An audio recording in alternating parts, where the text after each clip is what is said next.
Assalamualaikum warahmatullahi wabarakatuh. Saya Leni Andani dari Fakultas Ekonomi dan Bisnis jurusan D3 Akuntansi UPN Veteran Jakarta. Di sini saya akan menginformasikan kepada kalian semua tentang membangun karakter bangsa dan kesatuan bangsa guna memperkuat persatuan menghadapi proxy war di Indonesia. Mungkin di sini ada yang belum tahu proxy war itu apa.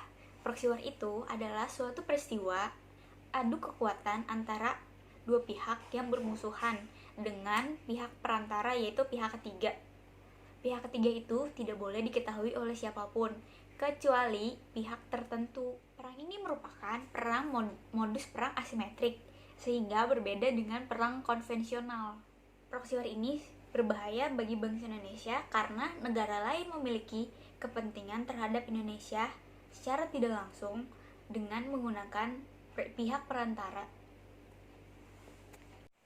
Perang ini menggunakan pikiran dan tidak lagi menggunakan pertempuran, dengan mencuci otak dan membelokkan pemahaman ideologi negara tersebut.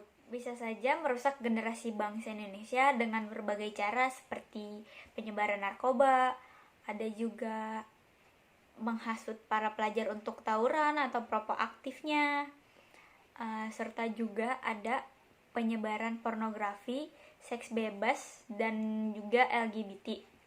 Ada juga gerakan separatis dan radikal, ada demonstrasi anarkis, dan kecintaan kepada ideologi Indonesia memudar.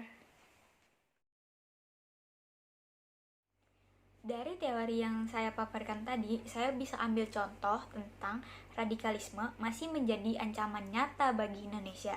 Saya kutip dari berita1.com pada tanggal 25 Oktober 2019. Radikalisme tidak muncul di pemerintahan saja, namun muncul juga di masyarakat, termasuk di bidang pendidikan. Menurut Jalaswari, selama 10 tahun terakhir ini, alarm gerakan radikalisme sudah berbunyi dan sudah ada, termasuk dalam 5 tahun lalu di negara Indonesia yang sedang melaksanakan pesta demokrasi.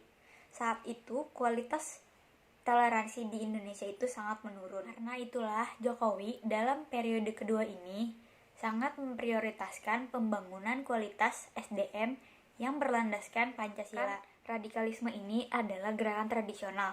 Namun seiring berkembangnya media sosial, gerakan radikalisme ini juga ikut berkembang. Dan sampai saat ini ada 120 juta pengguna media sosial di Indonesia, dan sebagian besar penggunanya itu adalah kaum milenial. Nah, media sosial ini adalah kelompok radikal untuk menghancurkan moral generasi milenial, yaitu dikenal sebagai asimetrik atau ujung tombak proxy war.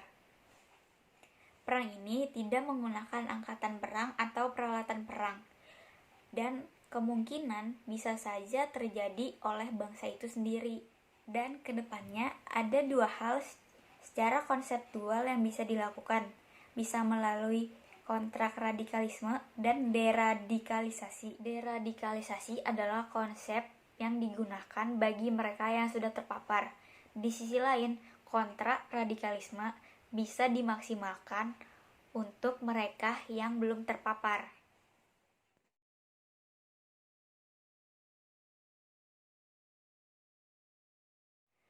Jadi, pentingnya membangun karakter bangsa menghadapi proxy war ini karena untuk mencegah indikasi-indikasi proxy war lainnya. Dan generasi milenial inilah yang sangat diharapkan untuk kemajuan bangsa dan pemersatu bangsa.